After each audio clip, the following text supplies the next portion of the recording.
Hello and welcome to Optional Rule. My name is Scott. I'm the host of this regular show. I talk about all things D&D and gaming related in general. This is an ad hoc stream. I'm just doing some game prep tonight. I'm going to switch over to my editing interface in a second. So I'm going to do some game prep. I know my sound was a little rough on last video, so I'm moving my mic up a little bit, hoping that's a little bit more acceptable. But I have some more enrichment I want to do to my game. So I'm going to use a framework that I typically use called a scene setup. I break it down into setup, secrets, and stakes. It's how I design scenes when I get into it. Now, I'll confess that you've seen my game prep. It's pretty low. If you've joined my stream before on a Saturday afternoon, I stream regularly on Saturday afternoons at noon Eastern time every Saturday. Do some game prep or discuss game theory. I'm going to do a little extra sauce tonight. We've been off. My campaign has been off for about 3 weeks, and I missed the game. I'm looking forward to getting back to it. We've all just had family issues that have come up. So I'm going to go and put a little extra sauce and do some fun stuff tonight. And that's what I'm hoping you'll join me for now. So if you're here, go ahead and drop a hi in the chat. I always love to hear people why they're joining me or who they're from, or say hello from Twitch and Twitter or whatever. Join me on all the social medias, by the way. Please go ahead, like, subscribe, do all the kinds of things that are necessary with this video, as with any video. And I will greatly appreciate it. I'm a small YouTuber, blogger, D&D blogger, so anything that sort of helps me along will be super helpful. I'm going to try to pull up my Notion SO and get into some game design in just 1 second. So let me go to my game prep. I'm probably going to have to set this up. Yes. Oh, it popped up. Good. Excuse my coughing there. So yeah, this is Notion SO. If anybody is wondering what this is an excellent online document sort of management. It replaced for me Google Drive and OneNote, which was okay, but this is an online source. I will say it's getting a little slow now that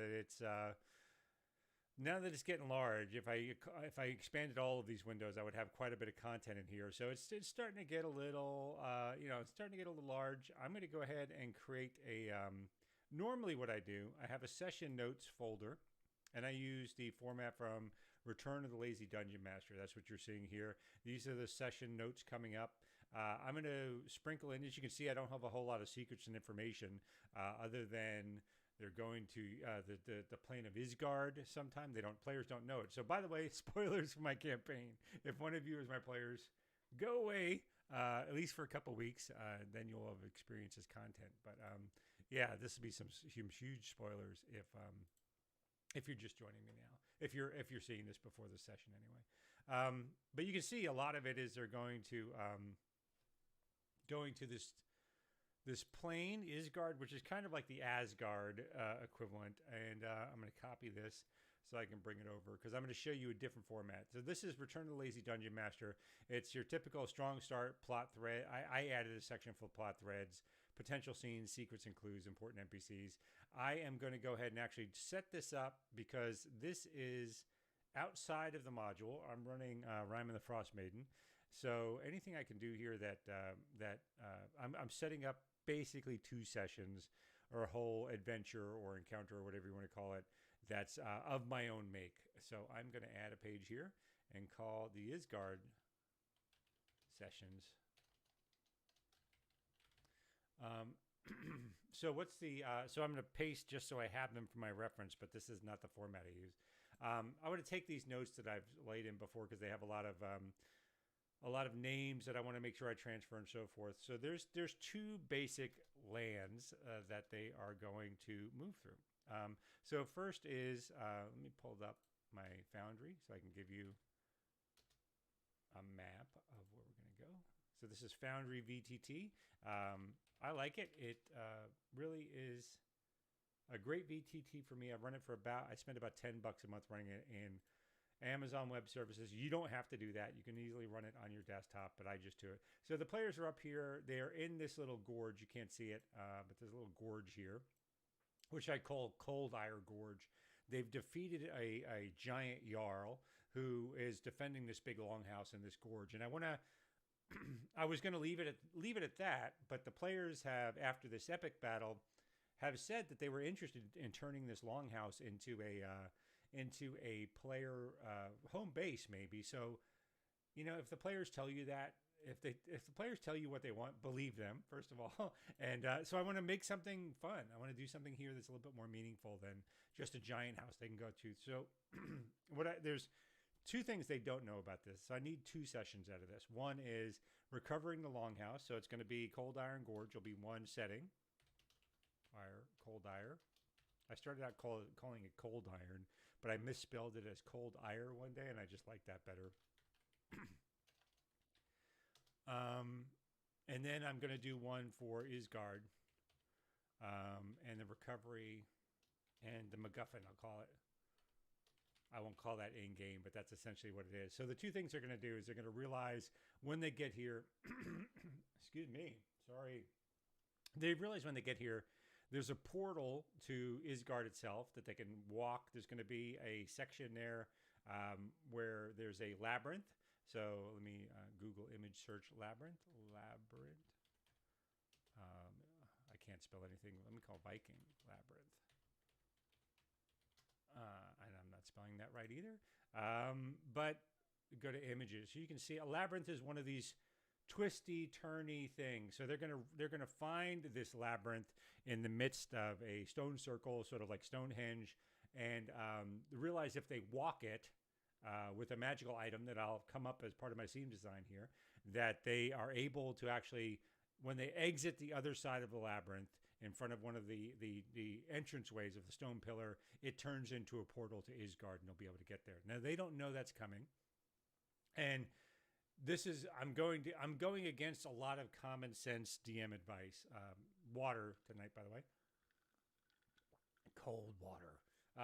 In that I basically am setting up something that has to happen.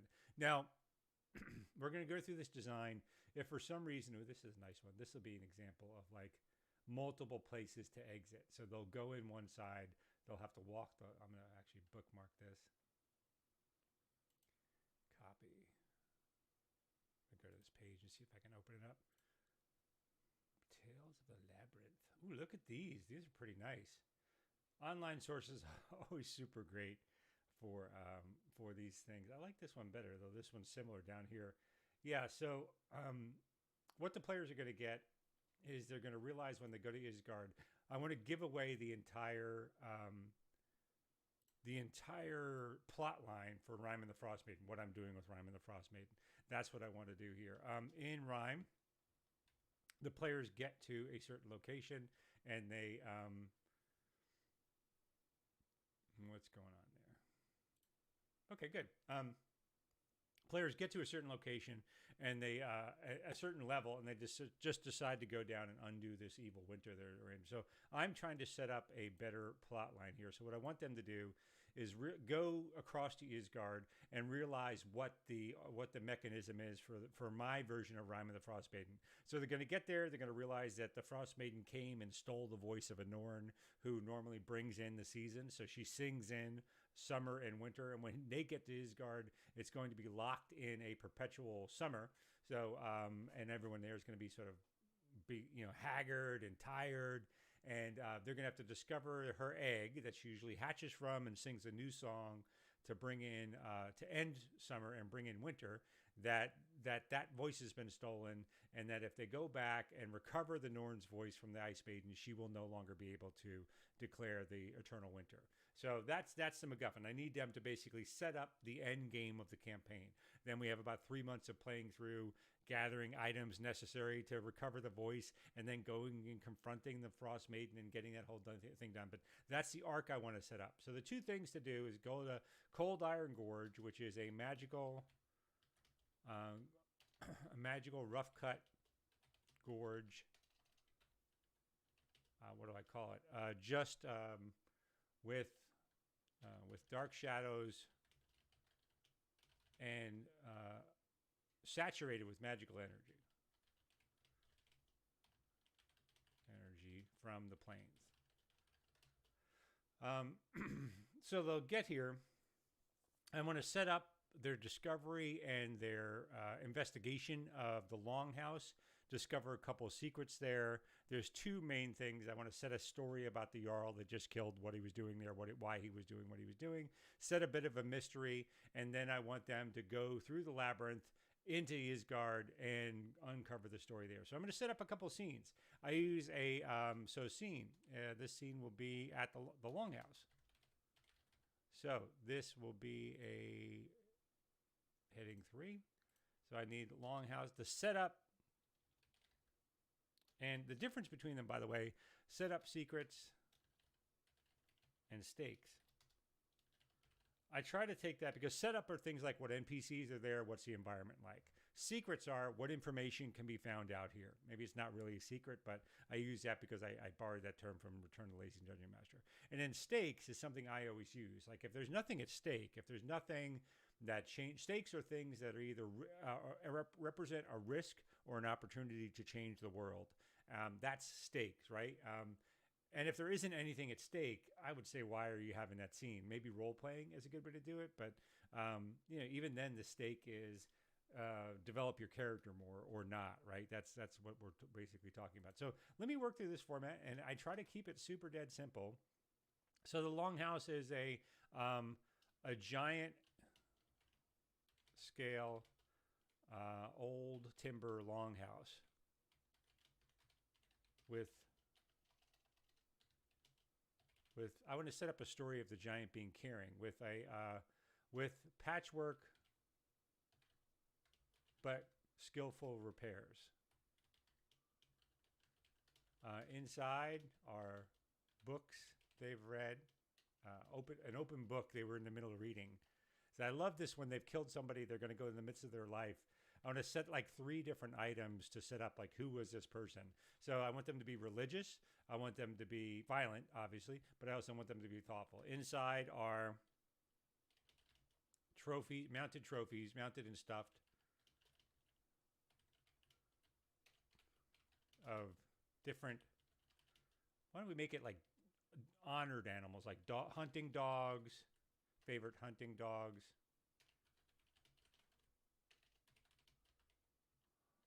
And birds. Also inside are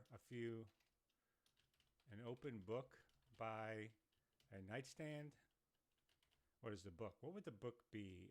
A book of epic, giantish poems. Heroic poems. Epic heroic poems in giantish. I want to set a magical ability. I'll set some magics in there under secrets in a second. And then the last bit will be, I want them to be religious. So, yeah, why don't we make it the worshiper of Talos? Isn't it? Is it Talos? Gods of the Forgotten Realm. Tempest. I can't remember. I get confused between Skyrim and the Forgotten Realm. So, Forgotten Realm's God is Talos. So Talos being the rival, our primary rival to the Frost Maiden. Maybe that's not a great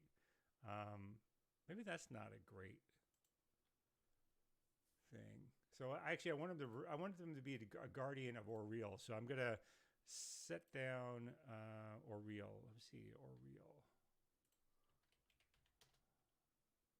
So I want him to have started as a worshiper of Auriel's daddy dude, Talos, right?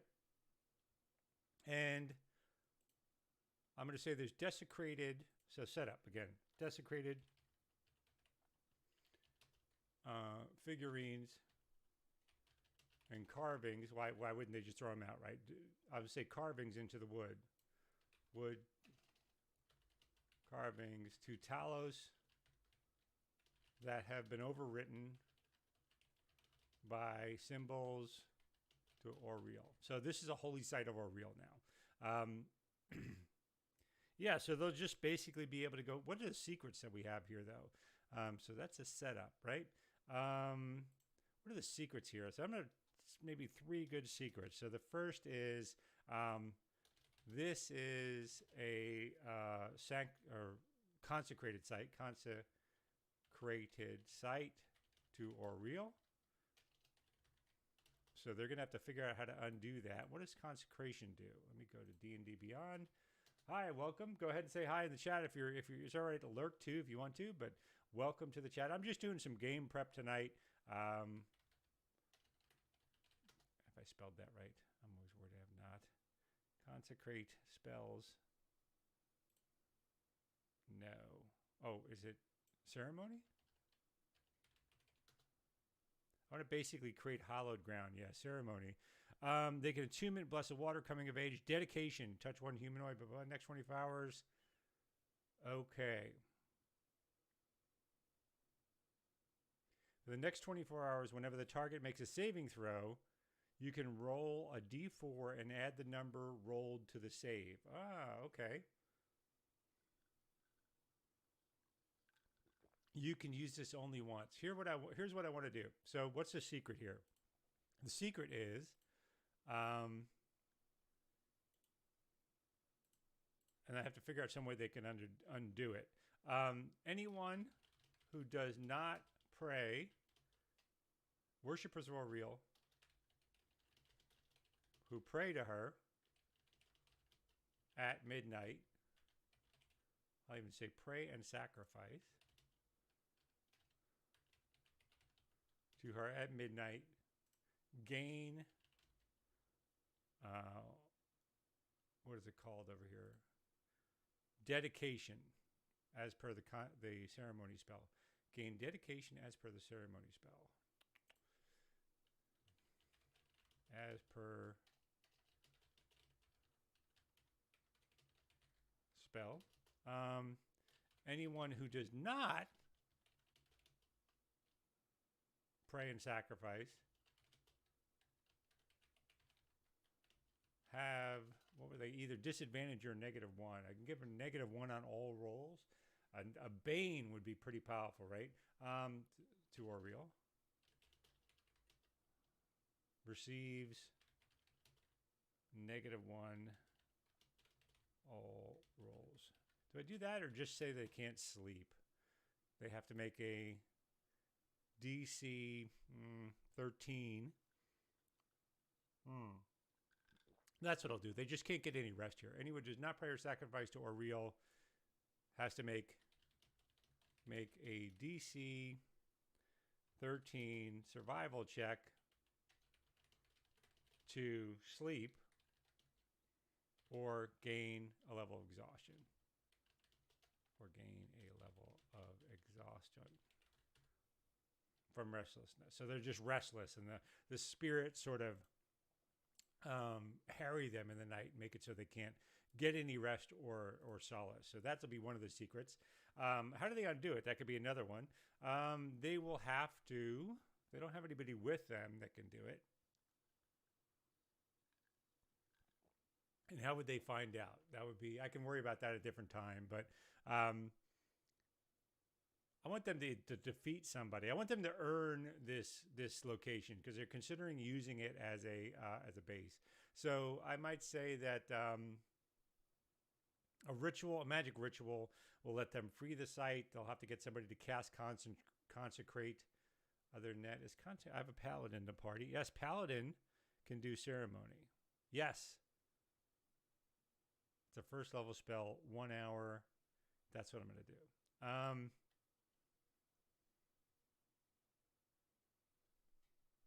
So they'll have to do 2 nights of dedication. That's what I'll do. To undo the Oriel's Blessing, and this is where I'll get some monsters, we'll have to perform cast ceremony twice.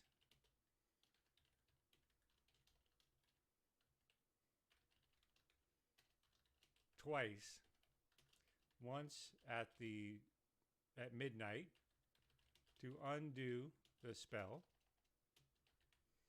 and once at noon the next day to dedicate the site permanently.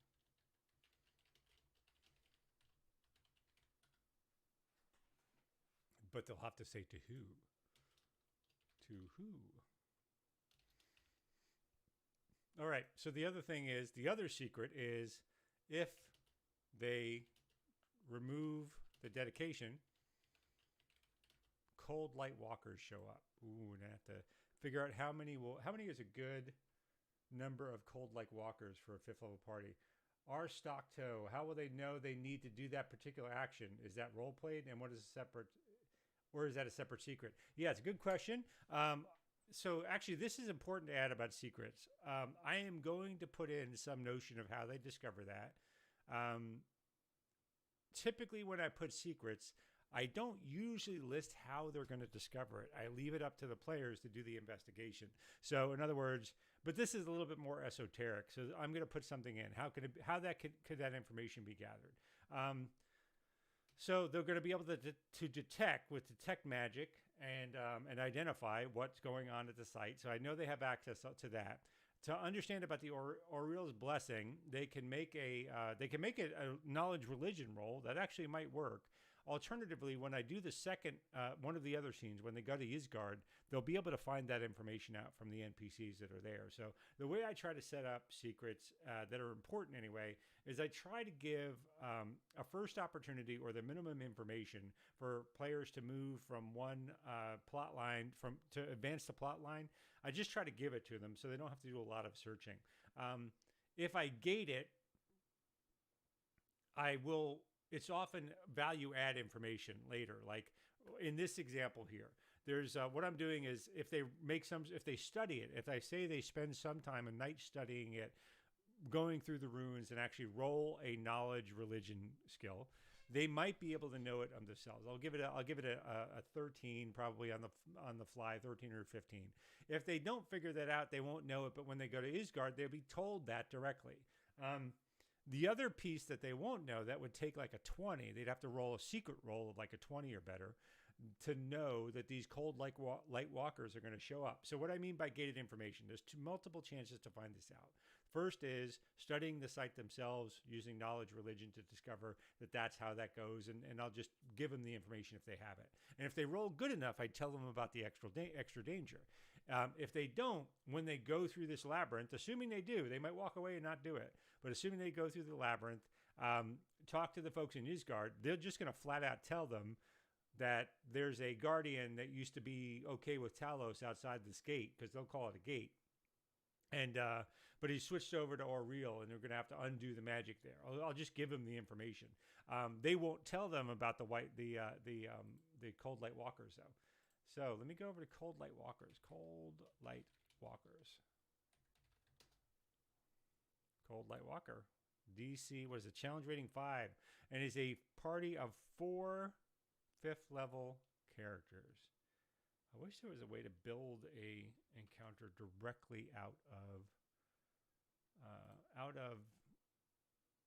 the monster page. That would be super nice, but no, I do not have that. Come on, buddy. My encounters. So let me see how many will show up. So the hunt. All right. I've already done this. I'm actually going to. One thing that drives me crazy is I have to set up the players every time. This has already passed. So I already have my 4 players. They're all, that's okay. I'm going to go to 4, do a whole new, create new. There we go. Create new, number of characters. I don't need that. How do I modify this? This thing's getting me annoyed already. All right. Well, I'll say Cold Ire Gorge.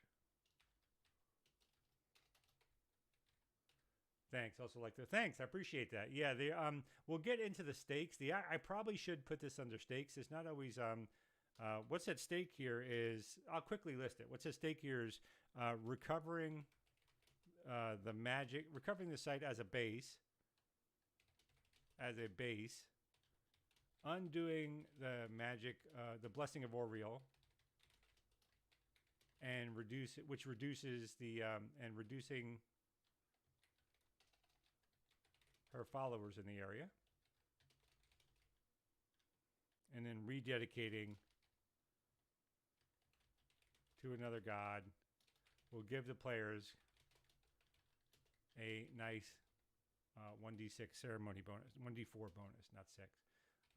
So if they rededicate it and they're able to do it, in a religious way, they'll be able to have that one-time use 1d4 bonus. Really not that, it's only 24-hour ability. So if they go somewhere else and they go more than a day away, it doesn't last. But it'd be a real nice ability for them. And I might even role play like, I've already role played Chingawa, which are these small nature spirits nearby. So I might do some of that as well. So stakes, secrets, and setup. Yeah, if they remove the dedication, cold light walkers show up to attack the party. They'll hear it start with this. It'll start with like this horrific scream, like The Thing starts with a scream. A blizzard sets in, and the walkers show up. Now I have to figure out how many, because what's a balance encounter? I don't know why this is doing what it's doing here. Edit. How do I set new? This thing's driving me crazy. I already don't know how to manage characters. There we go. I want 5. No, I don't want 5 level 4. I want 4 level 5 characters. Does that do it? Number of characters. No. Quantity. There we go. Thing is needlessly hard to use. Okay. Average level party 4. There we go. So cold light walkers. Cold light walker. Okay, 1 is easy. 2 is deadly. Come on, dude. I need something between easy and deadly. Although that might work, right? It's too it's a single encounter. That's one of the things I don't quite like about D&D. I'm forced to try to get 6 encounters in a day of rest. But an encounter like this, why would I not let them rest? But anyway, so I'll put 2 in there. 2 cold light walkers. And I think I've got them bookmarked. So let's see. Linky dinky. All right.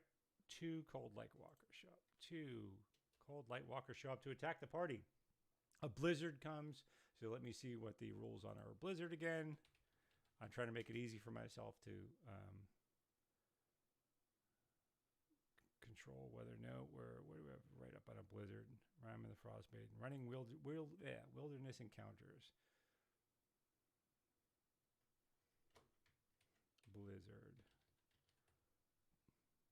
See blizzards. There we go.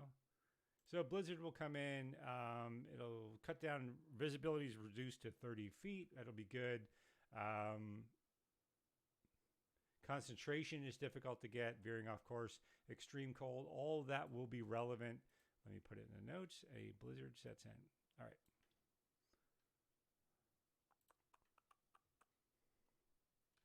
What framework are you all using, by the way, for when you write it up? So that's basically it. So I've got a longhouse. I've got some things that the person needs to, so that players can discover about the Jarl that they just defeated. So the setup is a giant scale old timber longhouse with patchwork but skillful repairs. Inside are the mounted and stuffed trophies of different favorite hunting dogs and birds, an open book by a nightstand, a book of epic poems and giantish. They'll have to figure out some kind of history check for that. And desecrated woods carvings to Talos that have been overridden with symbols of Aureel. And these are going to be in the pillars of the longhouse itself. It's going to be these wooden pillars where it's all going to be scribed in sort of like Viking, I don't know what to call it, but reliefs, right? So the secrets are, it's consecrated to Aureel. They can't sleep here if they're not worshipers and don't pray to Aureel. They'll have us make a survival check or get a level of exhaustion, so it'll be very disquieting. They can undo that and actually rededicate this site because it is a holy site. There's a pathway to Isgard here. And that they can, if they try to undo it, they get attacked by cold light walkers. So the stakes are recovering the site as a base, undoing the blessing of Aureel, and reducing her followers in the area. So there's a world effect, and then rededicating to another god. So if the players use this location as a home base, they'll be able to pray basically every night, or however they set it up with them. Because I'll get to that in a second, and they'll be able to get a 1d4 bonus to one action in the next 24 hours. That's not overpowered, but it's a pretty nice home base element. And I'll also describe it kind of creates a sort of a magic barrier, so that the small nature spirits that play in the area are less sinister. They're more dedicated to the god or goddess that they dedicate the site to, and they'll get to choose. So that'll be a nice role-playing moment for them. But yeah, and then one of the other scenes, there's a scene for the stone circle and labyrinth. All right, so what this is outside the longhouse.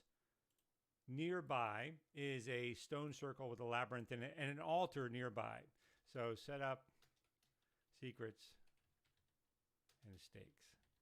The stakes here are low, although it's potentially high. So there's a, let me do the setup first. There's a stone circle, much like Stonehenge, with worn rock. We'll call them passageways. I don't know, archways. Archways. In the center is a stone carved labyrinth. A labyrinth carved into the naked stone granite of the underlying landscape. Now, what a unique feature I want of this is approaching one of the gates. What I want to have is this melted snow, like this idea of heat coming from it, so they can see the labyrinth, right? They'll have to clear it off, but it's radiating from one of these specific exits. So I'll call it like the northeast, south, or west. So we'll say these are all dedicated to, and by the way, can they get here? If I lead them through here, I think they can get here. It will basically say they exit, and I want one of the portals to be based on which season Isgard is in. So summer would be, I don't know, south, right? In Icewind Dale, south always represents the summer. So I will say, oops, I closed it. I didn't mean to do that. There we go. I will say, approaching the south archway, the snow is melted and water clearly running. I'm not going to have blooming plants. I'll get to that and then when I do the other scene in a second. Our stock toe. I'm 100% world anvil for my write-ups, replacing OneNote. I use Scrapple to lay out story threads. I haven't checked out Scrapple. Is that any good? I'll have to check it out sometime. Is that a writer's tool? I'm assuming it is. Sounds like it is. So there's two things. Also nearby, before the entrance to the, let's say the dawn, right? Rises in the east is, ooh, I know what I want. I just had an idea. Originally, I was going to put an altar nearby because the whole reason this started was that I wanted to create a magic item because my players are rolling hit points, and I'm being a kind DM here. One of the players is just has rolled horrifically low on their hit points, and they're just way behind, and they're a ranger, and it's really hurting them. So I want to give them a chance to re-roll their hit points. So honestly, I just had an idea that I'm going to let them run across some kind of magical MacGuffin that lets them re-roll their hit points if they want. Matter of fact, let anybody re-roll their hit points. However, they can only do it once, and there's some sort of frightful circumstance here. So, and I was originally going to say they go by, they get consumed by flame, and that they basically re-roll all of their hit points, take that as damage, assuming it's more than their current hit points, which is not going to be hard for this character. That's the damage they take. They're probably going to go to 0 hit points and need to stabilize.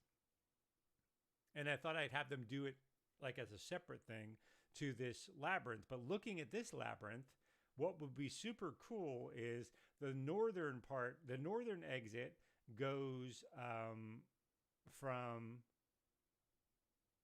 goes into Isgard in summer, when it's summer there. The southern exit, or sorry, it goes into winter in Isgard. The southern exit goes into either Isgard or another plane. I'll figure it out before the end of it. So let me see the plains of Isgard. What's near Isgard? Asgard itself. I could say Asgard itself if I wanted. Anyway, I'll look at it in a second. But if I want to do the hit points, what I can say is they go through the dawn, right? They come in the east side and exit the west side, and they get this flame consumes them, so they start taking this damage as they go along, and it just consumes them by the end. So just before they get to the exit, they'll collapse probably because they'll take more hit points. They'll be down to 0. So the players will have to figure out: do I go on to the labyrinth to save this person? Do I is that really a stake? Do the players care? I don't know. It might be a nice dramatic beat. So I'm going to do that before the entrance to the, I'm going to say east. So I'm actually going to take all of this out. So they're going to have to discover some lore about this. How are they going to do that?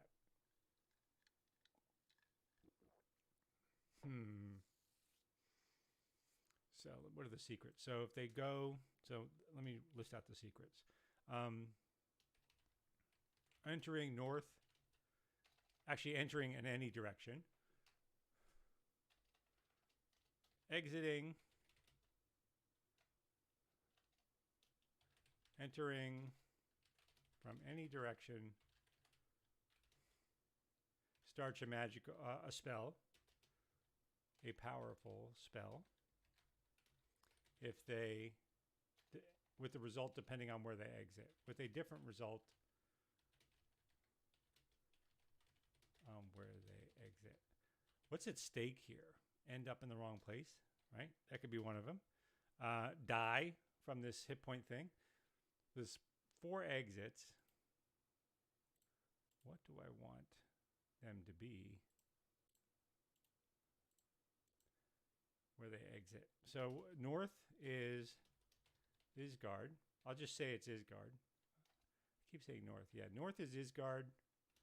South, I'll figure out in a second. Exiting west is reroll hit points. Exiting east, what do? I'm tempted to say they basically die and go to Valhalla. Yeah, that's it. There's nothing they can do. What might be neat is if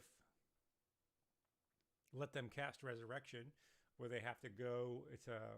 If they go through, they have to go into Valhalla and rescue somebody. But I'm not going to do that because that's just adding way too much to the campaign and the adventure. But that would be super cool if they exit to the east. It takes them to Valhalla and they have to actually fight in Valhalla. But if they die there, they die permanently. That would be a cool mechanism, I should say, for a future game.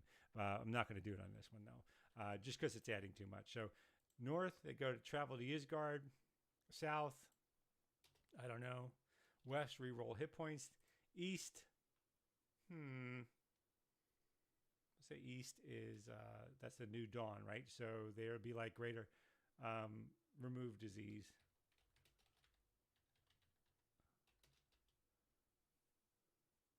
Once per person.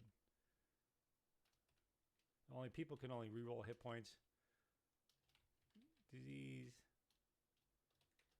can only be done once per person ever. So multiple people can try, but a single person can only try once. So what's to the south? What's I don't know. I don't want to add too much. Therein lies my problem. So Plains of Ida, Halls of the Valiant. I don't want them to explore that other place. Therein lies my problem. So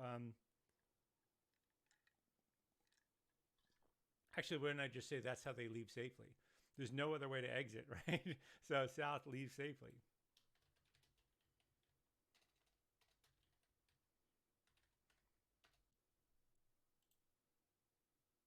I should put a clue in here.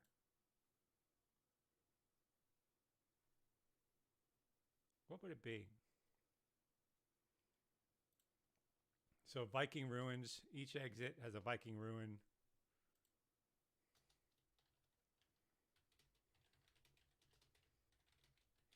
Ruin, indicating what it does. North is the symbol for Isgard. I don't need to do a whole lot there. Just say what it is, right? South is the symbol for home. The ruin for home. Ruin for home. I say east, the removed disease. East is the ruin for, let's say, like health. These Viking ruins, what do we got?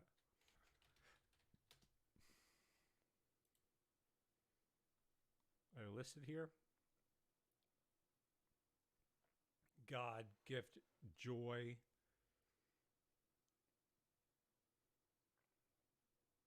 Maybe I should change the Asgard to God.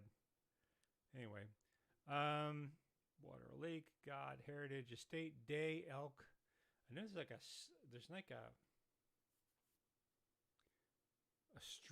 strength one. I know that. Aurochs, that could be good.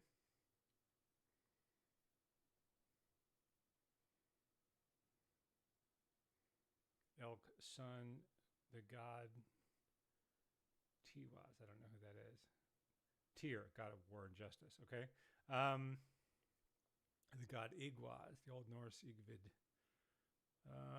Name, I don't know. I'm just going to name them instead of looking them up. So east is a rune for health or vitality. And that's, again, east is remove disease. West is reroll hit points. So west is sign for strength in battle. Rune for strength in battle. Yeah, that's going to be the clues that they get. They're going to be able to cast detect magic on it. They're going to be able to cast identify, do all of those things. So there's going to be a lot to study here. So what's the other secret? So reroll hit points in progress for the last half as they walk. So what are the other things? Once they get halfway through, there's no turning back.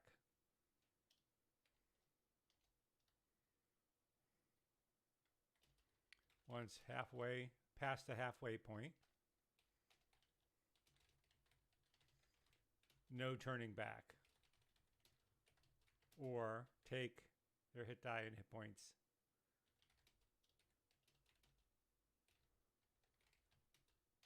and what happens? And they that's it. They don't get new hit points. No new hit points. So they might die on their way back. All right. They walk, reroll hit points in their progress past the halfway point. They take their hit dice in damage. Dice in damage. That result becomes their new max hit points. So yeah, the problem is the other thing I need to set is what if someone just walks across it, right? Also, walking across it will give them their hit die and hit points. We'll give hit die in HPs. In damage, not H point. In damage. Yeah, that's a good. Especially if they've just fought the Cold Lightwalkers or whatever. So yeah, so that's a good set of secrets for that. What are the stakes here? The stakes are kind of low. I mean, rerolling, it's intentionally low. Rerolling hit points, dying on the labyrinth. Really, the stakes are low. They can cast Healing Word from I think someone has Healing Word. If they haven't prepared anything, honestly, that's on them. They deserve to die. So yeah, so those are the two those are the two scenes there. Now I need to get to Ysgard and the MacGuffin. So, assuming they uncover, and I have to give them, so I'll figure out something before the session. This is actually probably for the session after. I probably won't get to it this next session. I need to give them some reason to go through that northern exit that has the melted snow around it, something that's obviously there. So I'll have to have some secret up here. So something in the setting where they talk about beyond the gate. So the Jarl's journal detailing the worship of, do I want to get into all this? Talos and disillusionment. The visit by Auriel. The spirit of Auriel. Auriel herself would not be in a dream.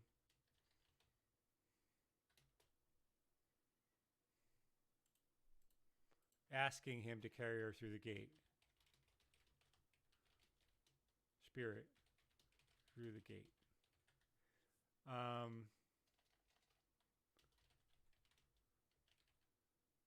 So that's just it. I'll add that clue. The northern gate, they're going to have to associate that with the labyrinth. But that's going to be good enough. So it'll talk about his disillusionment, his rededication to Auriel, her spirit coming, promising him power and the Jarlship, which he felt like he didn't get from Talos, and that he will have carried her spirit so that she can pass between worlds. He needs to carry her spirit to the gate because she could not pass through to other worlds. This will also in secret tell the players they can come back. Yeah, that's what I'll do. So yeah, stakes are low over in the labyrinth, re-rolling hit points, dying on the labyrinth. I think it's just going to be a dramatic moment with the players debating, like, do I walk across? If someone tries, they're going to take hit points. Someone will have to walk in to try to volunteer. But honestly, they could just cast Healing Word from a distance or let the person stabilize. That's also a possibility. And I'll give them a notice before they go in, like they start to take one of their hit die and hit points before they go. So they're going to realize that if they don't go in the right way. The other alternative is they decide they're going to go through this entire thing and find the player character, right? Go the same way the player character, walk out onto the labyrinth and help them recover. If they do that, they're going to have to go through the ritual themselves. So they're going to have to make a sacrifice, which I sort of like, to be honest. I like that. I like that thought. Let me make sure I can get here. I might need a different one. All right, so I can go. I'm making sure I can actually get to these locations. How do I get here? So this goes in here. It comes around this way. Actually, you can't get from one side to the other. Oh, you can. You just have to go around the entire damn thing. I see. So if you come in here, am I remembering that right? No, I'm not. You can't get from one side to the other. I'm gonna have to come up with a separate. I'll come up with a separate labyrinth that's, or I'll even say, from the user's point of view, once you get to the center, you just know. You hear a voice, choose a destination, and this whole thing, from the point of view of the person standing in the middle, it will rotate and lead them to the right place. So I'll start it out with it that way, and we'll work it that way. That might be one of the ways that players can get the information that there's a place to go from there, and they'll get some feeling when they get to the center of what their possibilities are and what those ruins actually mean. So that'll be the other MacGuffin. So require a leap of faith. Walking to the center of the labyrinth will have a voice speak to them and challenge them to choose a path if they are worthy. The ever-living lands, strength the strength of the warrior, or vitality of youth. Of youth. That'll be what they said, or go home. All right. So that'll be that.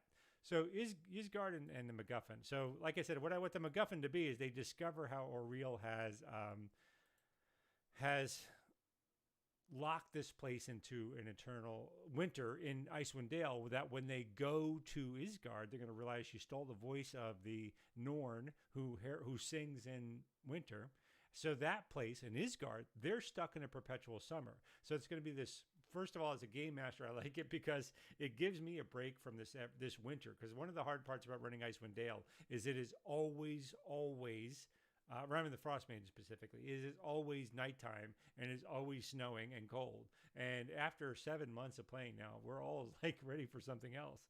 So this will give 1 or 2 sessions where the players have a nice little break from that. So they'll come out to, let me look at Lonsall Meadow looks like, or a Viking. I don't know how to spell this. Launch All Meadows? Lance All Meadows. There we go. Lance All Meadows. What that is, if you don't know, the Vikings established a settlement in North America, some crazy like 1200 or something like that. Yeah, 1000 on the northernmost tip of the Great Northern Peninsula in Newfoundland. So the Vikings actually had established a colony in North America in the 1000s, right before the Battle of Hastings. That's what I want to look for here. So I'm like looking for an image I might be able to use. That'd be cool. Yeah, something like that. That's not very big. Anyway, so what I want them to do is they want to come across the barrier and they sort of exit into this large plain by a shore. And it's just oppressively hot. They're immediately struck with this just oppressive heat where people are just sweating through their clothing, and they'll get to this farm. So there's a couple of scenes. I'm going to sketch this out here quickly. Just talk about one. I want the farmstead. So that's one scene. I want the bog of fallen warriors. I've thought about this already. And I want the tree of what do I call, like turning seasons or something like that. The tree of call it the solstice tree. How's that?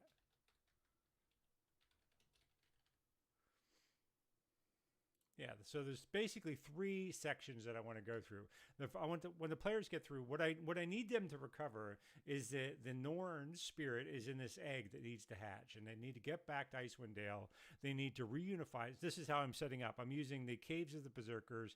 So what Auril did is she took her voice and took her other parts of her spirit and are keeping them apart so she can't claim her own voice back. So Auril has her voice. But before they can go face off against Auril, they need to get the other 2 items that were stolen from the Norn. One is her heart, which is, I'm going to use the Cave of the Berserkers scenario from Icewind Dale and say the everlasting fire in that is where the heart is. Then the players are going to discover that her spirit or love is trapped in a Netherese spire, but they need a key to get in. So they're going to go to the Dark Duchess encounter in Icewind Dale to get the key from an Arcane Brotherhood member who tried to make off with it like last year and got frozen in the snow, frozen in the ice. And when they get that, they'll go to the Netherese spire, get the spirit back, all absorbed into the egg, and then they can go and face off. They should be 7th level by then, and they'll go and face off against Auril on her island. So that'll be, and then they'll steal her voice. And then when they reunify the voice, the bird will sort of burst forth in this giant phoenix-like eruption. Will sing its song. So winter will end here, and then it will disappear back into Isgard and bring winter back to Isgard itself. So that's the arc I'm choosing for the next month to get us there. So how do the players discover this egg and where it is in the story? This is what going to Isgard will do. So I need them to go to the farmstead. They're going to go to this farmstead. They're going to discover 2 people living there, some old folks. I like this character of Cherniborg, I think the name is, from American Gods. And I actually have the names up here, I think. Boo, boo, boo, doo. Oh, this was the labyrinth name I gave it. The Burle Tor. Yeah, it's fine. Who can call forth at dawn? I don't need that anymore, but that's going to be fine. The Burle Tor. I'm going to take that name down because I do like it. Burle Tor. That means gate. Tor means gate. All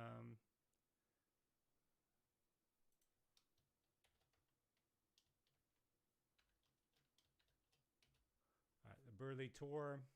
Up here, let's see, what do we have? Continue consuming flame, test people. Don't need this. Don't need that. I'm already backtracking on stuff I designed last time. That's fine. I do this all the time. I can never keep with anything. Labyrinth pathway to Isgard. I said that. Creatures hunted cannot sleep and cannot pass into Valhalla. All right.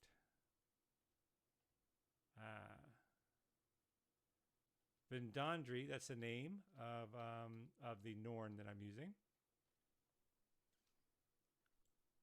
So I'm going to, the 3 scenes I need as part of Isgard are going to be at the solstice tree. The egg of Vendrandi is what they need to recover.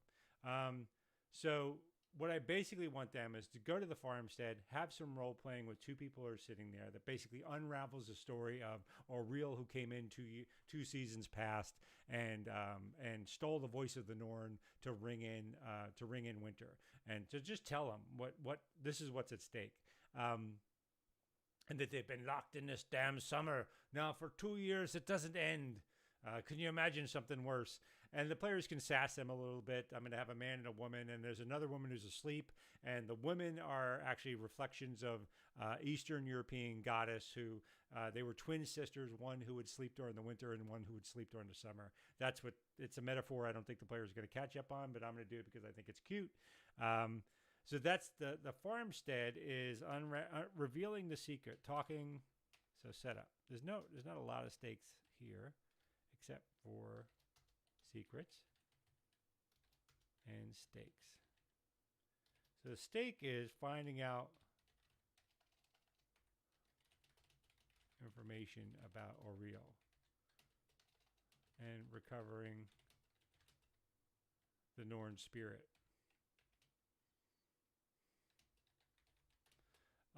So that's what's at stake here. Now, role playing is going to be the way that they recover this. What I want to do is give them the base information they need to move forward. But if they role play it well, give them some additional information. So finding out the information about Auril and recovering the Norn spirit will undo the summer. Well, it's summer in Ysgard, winter in summer in Ysgard. But these gods, because these are going to be gods, by the way, they won't know that. They were not going to fight them unless the players turn into bloodthirsty murderers. They're going to sass them a little bit, but there's going to be no reason for a fight. But what value-added information can I give them? Let's see. So the full backstory versus the light backstory. So... yeah, so basically what's at stake is role-playing to get the best information. They'll be warned about the bog of fallen warriors. I'll get to that in a second. It's only if they're good. If good role-playing and the gods feel honored, they'll be warned about the Bog of Fallen Warriors. I should give them some warning about the tree, but I don't really need to do that. The Bog of Fallen Warriors is really the danger here, because that's going to be a bunch of revenants that are going to be like bogmen. If you've ever seen that on History Channels, they'll go through this bog to get to the tree, and coming up out of the mud will be these fallen warriors who proved unworthy to go to the solstice tree. And they couldn't make it to Valhalla, so they're stuck here. But that's another scene. I don't need to do that just yet. What else do I want here? What's at stake? I like the idea of them having an option for a fight if they want to test themselves. So I'm going to look up a Gorgon to see what CR that is, because it would be cool to have a bull out in the field that has some magic item out there the players can face off to get. Oh, that's cool. He's 5, so he's fairly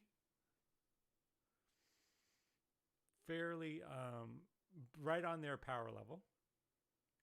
I definitely don't want them to fight 2 of them, because they're not going to be able to rest here, and if they try, they're just not going to be able to. That's one of the other. That'll be a secret here. So let's put in a secret of the farmstead.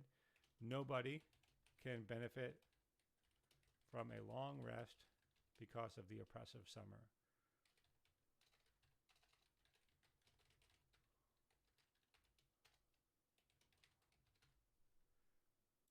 So that's a secret that they will only find out if they try to rest. So if they blow everything and go after this Gorgon, and it won't be a Gorgon. I'll describe it as a bull, but I just use the stats of the Gorgon. But I want something. So one of the things I'm trying to do for the players is give them mage. So there's a wizard with the party. I want to give him a magic item that he's the only one who hasn't gotten a crack at a big magic item. In the first couple of adventures, he got this big book with lots of different spells in it, which was a nice add. But I want to give the character a magic item. Everybody else has got pretty much a signature magic item by now. I want to give the last character something, and I was thinking about a robe of some kind. So let me go to magic items. I looked at like a robe of stars, and I thought that was way too powerful. Robe. What do we got? Robe of eyes. Robe of scintillating colors. That's very rare. What is that? Robe has 3 charges and gains 1d3 expended charges at dawn. When you wear it, you can use your action to spend 1 charge to cause the garment to display a shifting pattern of dazzling hues. You can see in dim light, so it's basically light. In addition, you can use the robe. Wait a minute. Any creature in the bright light that can see you when the robe power is activated must succeed on a DC 15 Wisdom saving throw, or become stunned until the effect ends. Yeah, I mean, that's cool. It's a little too powerful, like a 30-foot 3 times a day. That's why it's very rare, right? I think that's probably too powerful. Robe of Summer. Robe of useful items is always cool, but that's just common. The elegant garment is made for eyes. When you wear the robe, resistance to cold come in very handy in Icewind Dale. You're comfortable and gain no effects of temperature extremes. I mean, it's nice, but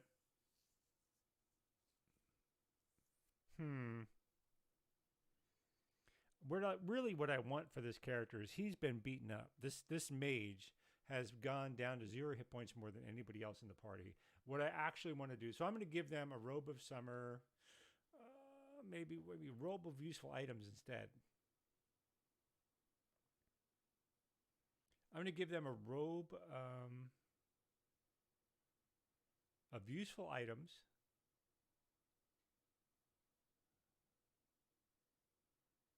And it's going to have the ability to cast shield twice a day. That's what I'm going to do. Because that's a nice spell and they need some kind of defense. So over here, so what do I want? In the setup, in the field, so there's going to be a farmstead with a big field with a bull, with this just mean-looking spirited bull sitting in the middle of it. And there's going to be on his staff. I like the artwork of the staff from Critical Role. Critical Role. Robe on a staff. Taliesin Jaffe's character. I have to find that artwork. Ooh, robe of flame. What is that? I don't know what that is. But on the intro, Molly Mock's robe. Molly Mock. I can't spell it. Robe on a stick, on a staff. I like that image, and I want to use that for this. Where is it? Anyway, in the intro for Critical Role, they have Molly Mock's robe sitting on a staff. I'm going to have that out in the middle of a field, and I'll tell the players that was a wizard that went into the wizard that went into was chased into the bog by the bull, never returned. All right. So that's what I'm saying, that there's going to be staff there. It's going to be clearly magical. The bull is guarding it. So it'll be a traditional sort of legendary, there's something you want, will you go fight it? So they have to face off against this bull. And the setup is a lawn, not a lawn, but what do they call that? A turf-covered, set of turf-covered buildings. Simple turf-covered buildings with an old man and an old man working the cattle and an old woman tending to the household. The old woman constantly refers to her sister who's asleep. That's Winter.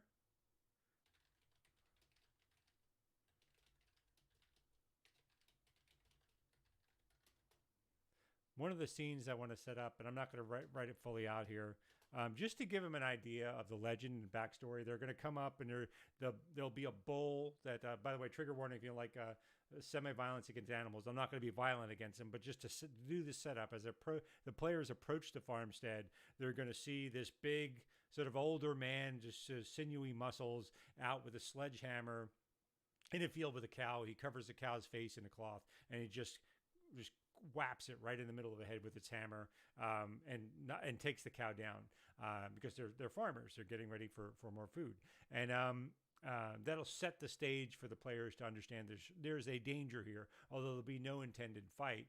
I can't figure out a way to work it in, but I wanted to have some players sacrifice their willingness to take a hammer blow. So that is one secret I'll give. If a player, resurrection is possible here. So if anybody dies here, they'll be able to get resurrected. It is possible here from Chernoborg.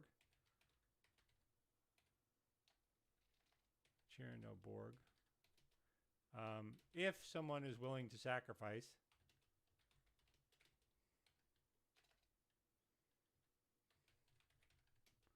and be willing to have themselves struck by the hammer.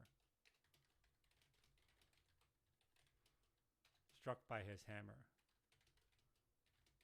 So that's why the important scene will be as they approach the farmstead to watch him kill a cow. And this is, by the way, directly stolen from American Gods. Not the resurrection, but the hammer. What I want to do is, if the players come back, if the players are heroic,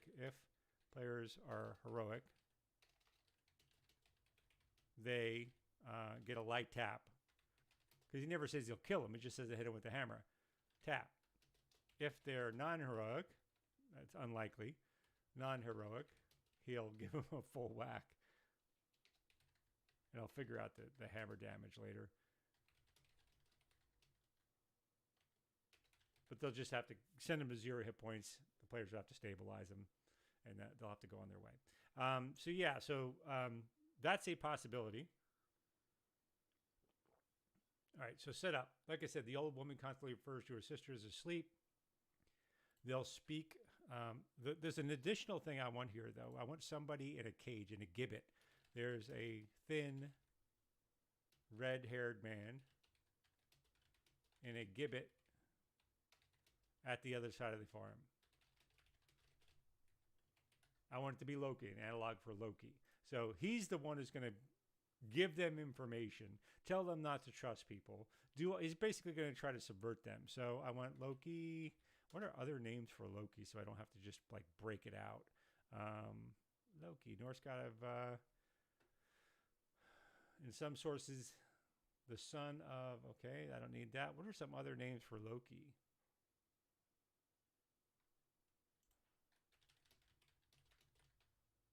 Other names for Loki, because I know nothing. Um, does he have another name? Old Norse, modern Slavic, George of the Norse mythology. He's the father of Fenrir. Yes, I get that. I can't find another name. That's all right. I'll just give him something else, some other name. Forgotten Realms Trickster God. See if there's a Forgotten Realms version of Loki. Oh no! He is there. Aliases. There we go. Bosdagon. There was it's a mouthful, but I'll just say that. Bosdagon. Bosdagon will be in a gibbet. There's a thin red-haired man in a gibbet the other side of the farm named Bosdagon.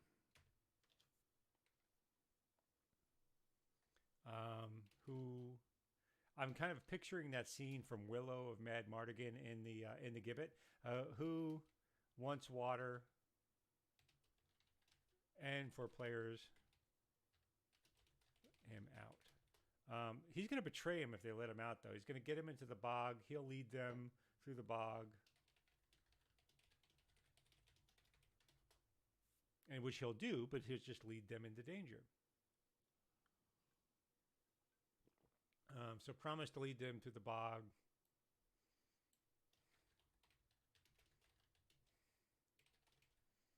Why is he in the gibbet? This would be good. He's in the gibbet. That would be a secret. So Boz is in the gibbet for helping Auriel steal the voice of the Norn.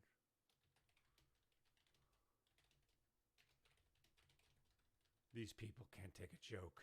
He'll say something like that. Norn. So yeah, that's what he'll do. So the players will have some role-playing choices here. They can talk to the couple. They can find out this damn summer's been going on forever. They'll say that they'll call Auriel something, right? That she came through, thinking she owned this place, demanding. What is she demanding? She demanded to see, to talk to the Norn, but no one would take her to the solstice tree. And that's where Boz led her. Oh, Boz led her through, betraying us all. So he can rot in that gibbet for all I care. And that's what they'll say. But he's God. He can't die, right? So the stakes here are discovering their pathway. So there are two ways to discover the pathway to the bog, are either talk to the couple or free Boz from the gibbet, Loki, and he'll trick them in the bog itself. So stakes are finding the good way, or the bad way through the bog of fallen warriors.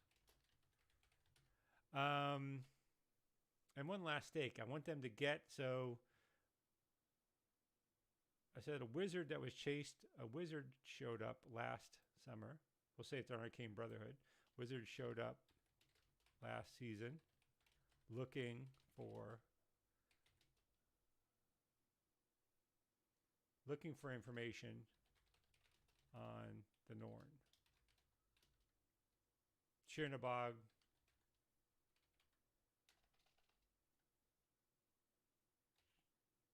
I think it's Chernobog. Hung the info on the bull's horns and told him if he could get it, he can have it. And then he'll be overly happy with himself, and he could not get it. And he left his robe behind. He can have it. He couldn't get it, and he left his robe behind. And he left behind. Yeah, so that's what I'll do.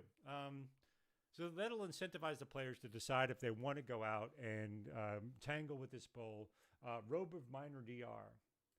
Yeah, Robe of Minor Damage Resistance. That could be pretty good. I'll tell you what I prefer is I like to watch. Maybe this is me as a sadistic GM. I like per day use abilities because I like to watch players debate. Do I want to use this ability or not? Right. I like to watch them because they always think there's a bigger mouse coming. Right. They always think there's a bigger enemy coming, and I like the idea of them having the debate. So I like that. The problem with my Robe of Minor DR is it's always on. And I've already got a barbarian who already has DR. And I want to give them some ability. And shield is pretty good. I mean, +5 to your AC is pretty damn good. But they're getting into like 5th, 6th, 7th level creatures, so it's not going to be that good. So I think it's going to be Robe of Useful Items with the added ability that it can cast shield 3 times a day. Or proficiency bonus times per day, which was 3 now that they're there. So I'll write that item up before we go into next time. And then I'll roll a d4 and do the normal things. Like it's cool to have a patch you can pull off and have a wooden ladder or 10 gems worth 10. I mean, just robes of useful things are pretty cool. A window. You can pull a window and put it on a vertical surface. A portable ram. Those are just cool. A mastiff. All cool stuff. So, yeah, and you also have a dagger, a bullseye lantern, 10-foot pole, hempen rope, sack. Just, I don't know. I think it's kind of cool. So that's what I'm going to do with that. So yeah, this is a scene at the farmstead, encountering this couple living there through the summer who can unpack some of the information for them, but is kind of harassing them a little bit to make sure they show proper respect. Otherwise, they can talk to this ne'er-do-well hanging in the gibbet. That's an analog for Loki. Get some information from him, and if they choose to betray their host, which is a big no-no in almost all ancient lore, they'll be in for a world of hurt because Loki will lead them astray in the bog of fallen warriors. So what next thing? So the basic thing is go to the farmstead, get information about what happened, how Oriel came and stole the spirit of the Norn. Find out that they need to go through the bog of fallen warriors to get to the solstice tree where she builds her nest, and that they need the egg that the Norn is stuck in to reunify the elements of her spirit so she can be born again and bring in the change of the season. So the danger in the bog is going to be pretty straightforward. Not a whole lot to add there. So let me turn this into a heading while I'm talking through this. 2. What did I do? 2. Yeah, there we go. Yeah, Bog of Fallen Warriors. So set up stakes and secrets and stakes. I can set up a good set of secrets here, but I don't think there's that many, to be honest. So let me heading to. All right. So the setup for the Bog of Fallen Warriors is I want something out of like the movie Labyrinth or one of the, like these classical, like the what was the swamp in Never Ending Story? Swamp in. I want it to look like this. This is what I want. Yes. This is what I want right here. I don't want the horse to die. That's the saddest thing in the world. But I want this like broken, twisted, and flooded, decaying land. That's what a broken, twisted, and flooded.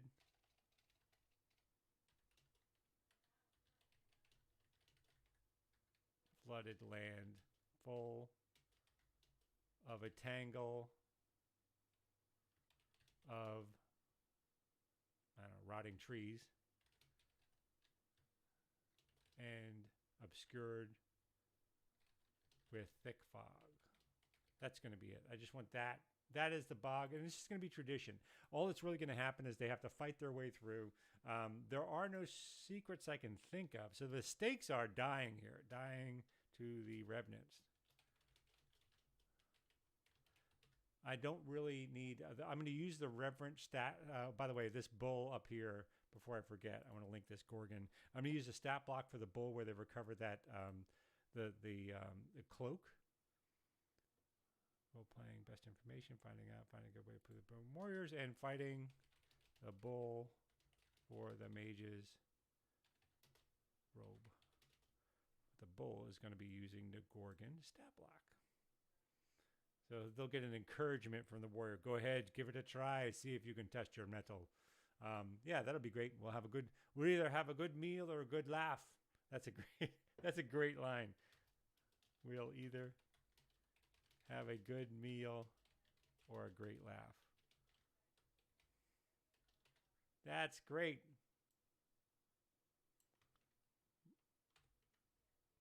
All right, so back to the bog. The bog itself is broken, twisted trees, swamp, on a difficult terrain all around.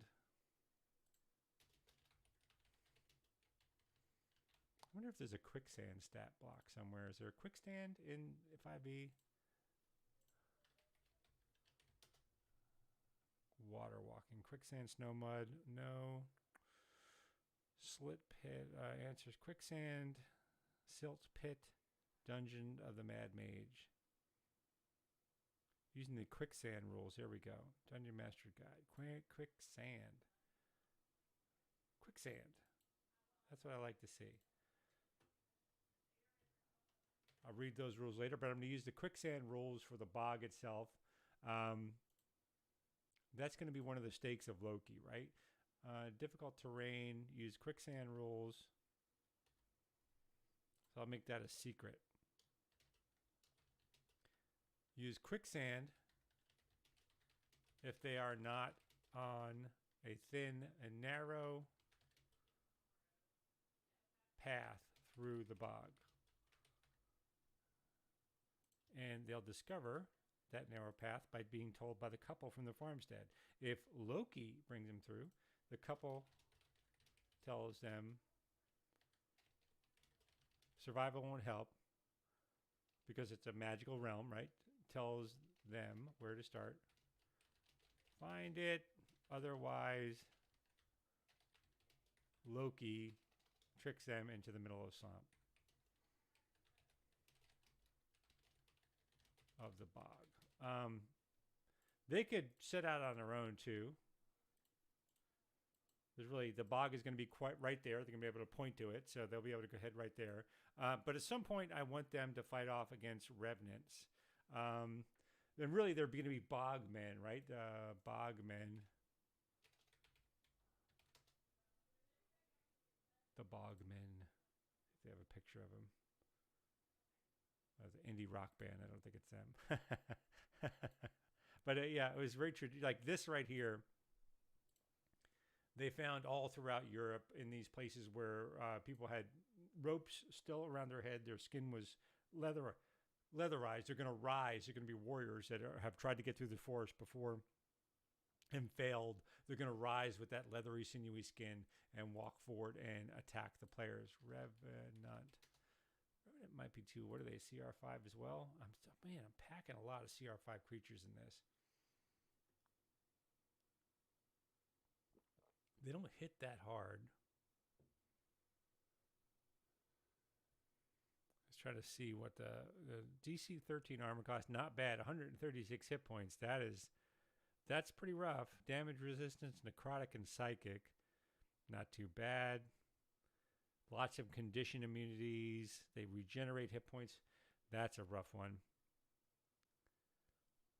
All right, that could be rough. Let me look for a different. Let me see something about a different monster. See my monster. I want an undead creature. So I definitely want it to be undead. I want it to be in the 3 to 5 range. So 3, I can throw a bunch at it. I don't really want to go above 5 because, I mean, why would I do that, right? All right, Alep, not good. That's a spirit. I start small and go up from there. Brain in a jar, probably not. Deathlock Warrior, no. No. Kobold Vampire Spawn, cool, but no. Mummy. Ooh. Mummy, what's their ability? Rotting Fist. That could be cool. Oh my goodness. That's too cool. How many mummies can I throw at the party? Yes, I'm going to use the mummy rules. Oh, I hate the frightened ability, though. I as a game master, I hate the frightened ability because it just sends players running. And what's a good, what good is it from that when they do it? So, I don't know. I could reskin it. Let me see what else we got first before I give up here. Rose Durst, no. Sephicultra, already faced one. Skeletal Owlbear, no. Thorn Dust. Vampiric Mist, no. White. A white. Life Drain, Longbow, and Longsword. This might do it. Sunlight Sensitivity, not going to worry about it in the swamp. Yes. Some non-magical attacks that aren't silvered. So they're going to have bludgeoning resistance. That's actually pretty good. How many whites? How many is whites? Life Drain, one creature, 13 con save are reduced by an amount equal to the damage taken. This, okay. Yes. Yeah, I like it. So I'm going to go back to the adventure itself and figure out how many I need. But whites are pretty good because they're CR3, which means I can have more than two of them. I want to vary. They would have just had a fight against a single bull. Later on, they might have fight against two cold light walkers. So I don't want to throw another one or two creature fight against them. So my encounters, untitled encounter. That's the one I just did. Oh, no. Cold Eye Gorge. That's what I saved. There we go. Edit. White. Add. 4. Number of characters 11. No, that's not what I want. Manage characters. I want to. All right, buddy. Quantity 4, level 5 characters. All right. One white is way too hard. 3 of them. Really? I'm surprised by that.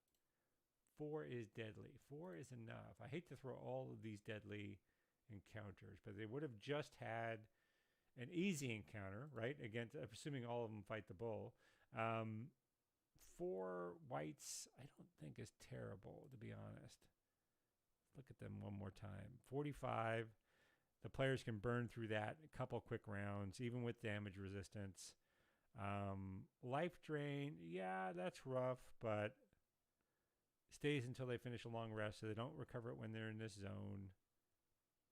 Yeah, I'm not too worried about that. And they do like they're hitting with long swords and long bows, even if they have multi attacks. It's like 12 per round for them. I think that's reasonable. Yeah, I don't. As a matter of fact, I bet you 4 is going to be a little too weak for them. But I'm just going to go with it as it is. That's fine. I don't need to bring them near death every time. It'll be a nice creepy encounter. I will have the quicksand rules, so those will be in effect at the same time. These creatures will not be affected by the quicksand. So yeah, that's a good balanced encounter. So let's go over here. Bog Warrior, quicksand rules, stakes, dying to the whites. Turn them into a white. Quicksand rules, secrets, use quicksand rules, blah, blah, blah. Halfway through, attacked by 4 whites. Yeah, it will make a difference if they got Loki to bring them across. Loki's going to have them caught in the quicksand, so that's going to be a problem. If they choose not to stray off the path to fight the whites, it's going to be one type of encounter for them.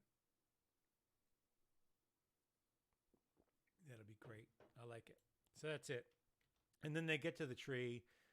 That's a role-playing encounter again. I'm just going to have this big, what's the name of that Hugh Grant movie? Not Hugh Grant. Hugh Jackman. The Fountain? Yes, tree. There was a tree in that. I want to use this image right here. This is something of what I want the tree itself to look like. So when they get through the bog, in the center of it all will be this magical tree that's quite like this. They'll be able to sort of approach it, climb, and get out of the nest. Get this photo here. Copy image. And yeah, and get the starling's egg. I said it's a starling.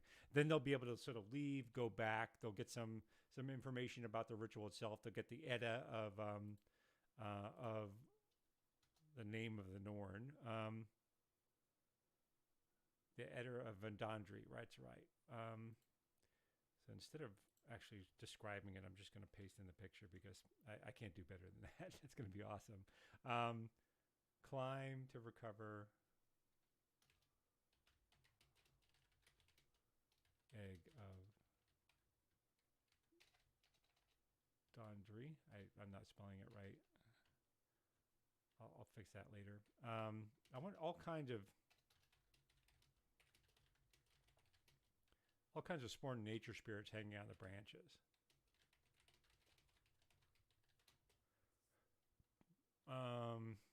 Worried about the egg. They can talk, have a little cutesy moment talking to the sparrows.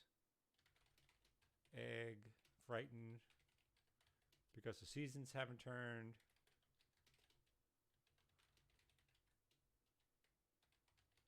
I'll roll, by the way.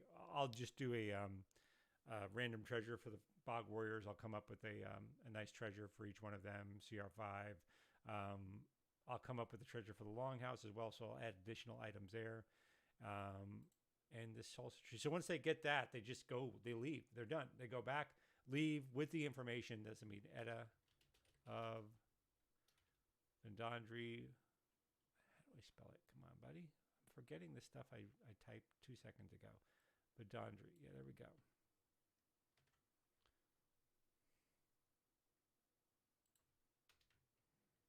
Edda of Vendandri.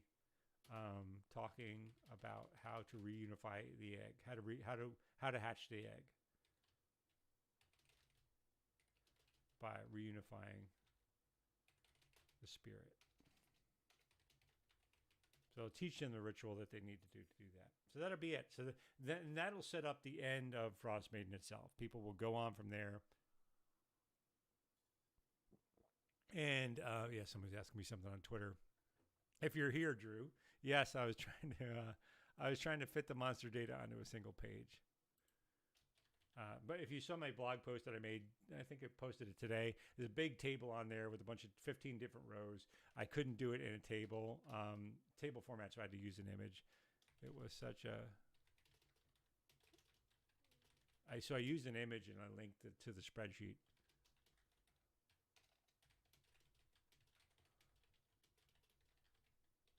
All right. So yeah, that's it. I mean, stakes in the fog, dying to the whites. That's really the only stake there. Recover some random treasure if they're sinking in the swamp. Sinking in the swamp. All right.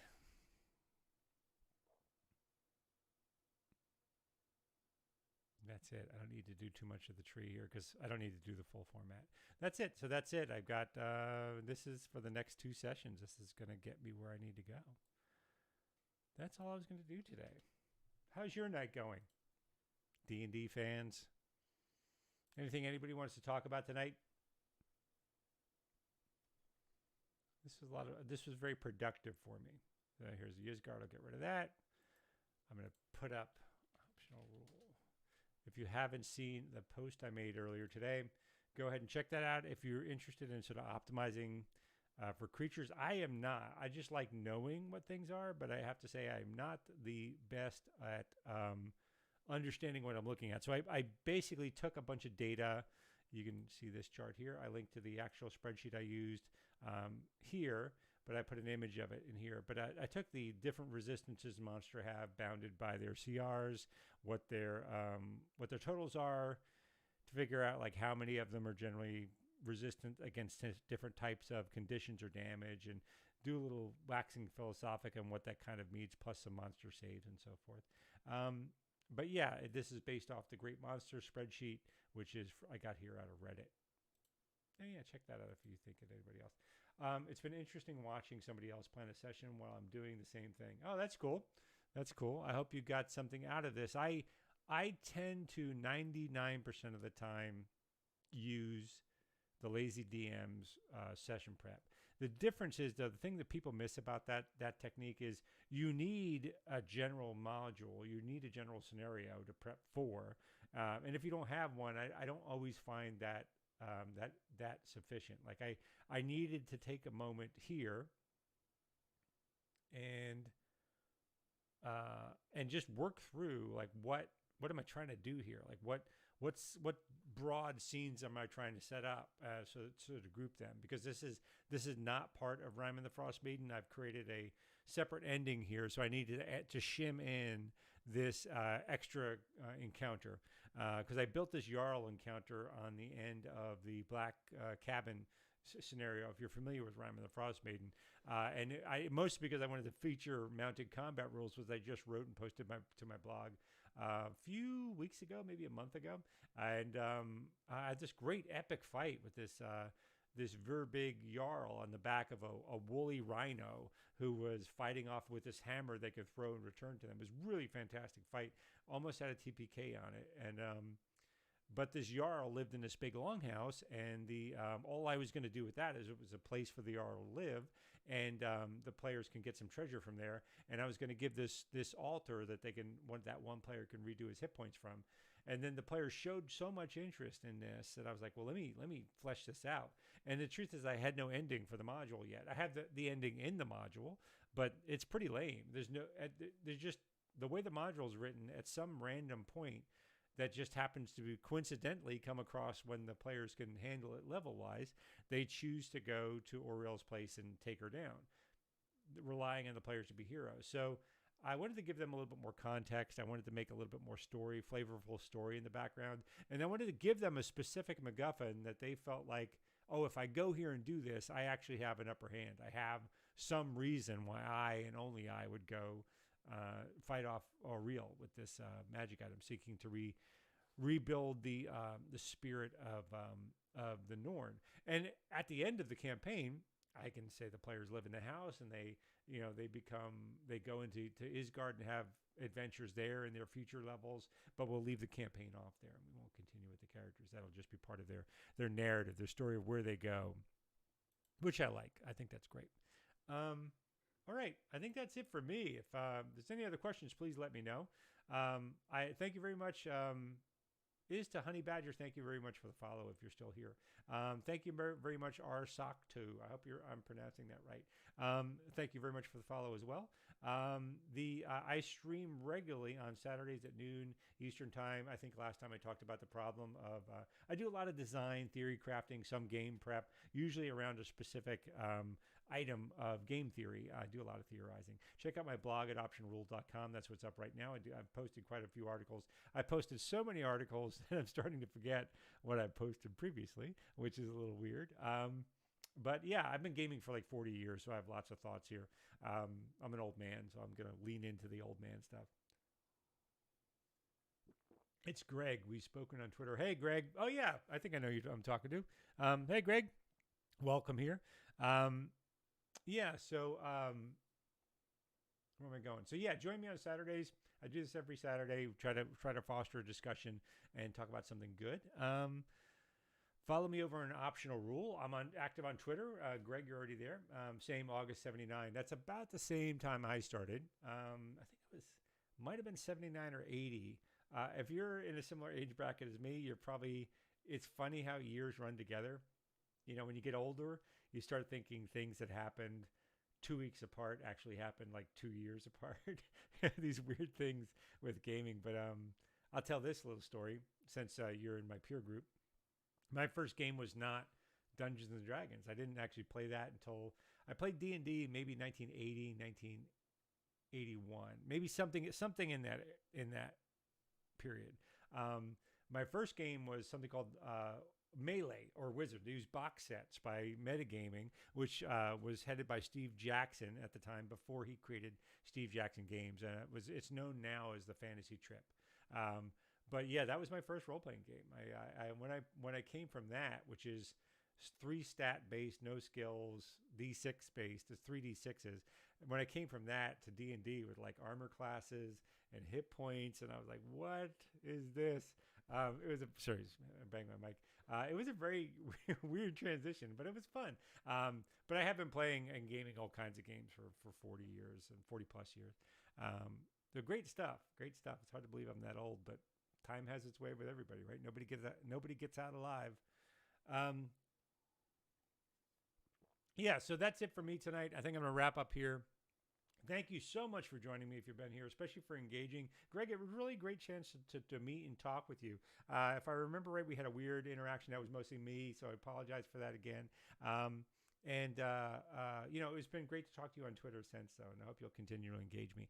Anybody else who's viewing, go ahead and follow me on Twitter. I am Optional Rule on Twitter. I have an Instagram. Do all the social media things if you would be so kind. It really does help me out. I'm a small streamer. I don't have a Patreon. I think I have a Ko-Fi, but I'm not asking anybody to donate there. I'm not doing this for money, is what I'm saying. I'm doing this for fun because gaming is a hobby. I enjoy it. I hope you enjoy it too, and I hope whatever I do here helps people run their own games or enjoy their own games a little bit more.